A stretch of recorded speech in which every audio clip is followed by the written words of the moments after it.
One great idea, one voice for a better, greater Philadelphia. It's very important when you grow up. In all your life, you root for the team from your city, and if you get into an argument with somebody in the military or something else, you always say, my town's better than your town. And this town is unique. It's not just another town like Cleveland or Detroit or someplace like that. This is the city where all American values came from. The idea of getting to vote and picking your president, of having rights, being able to have free speech and free religion and free everything and assembly and all this idea of freedom, all that came from this city, Philadelphia. And it has such an amazing history that way.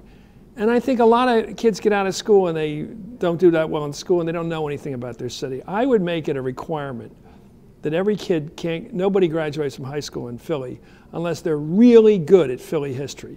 I think they should even have oral exams where the teacher has to sit with the kid and say, do you know this town all by themselves? Tell me all about Philly.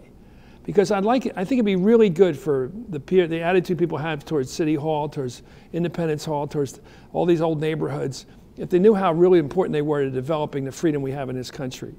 And I really think this is important. I think kids are growing up in Philly and all they know is Philly, you know, cheesesteaks, or they don't know the city.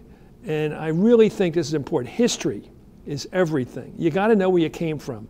If you come from Philly, you ought to know what Philly's all about, what it's meant to this country, and be proud of it. We may not have the big buildings they have in New York, but we made this country.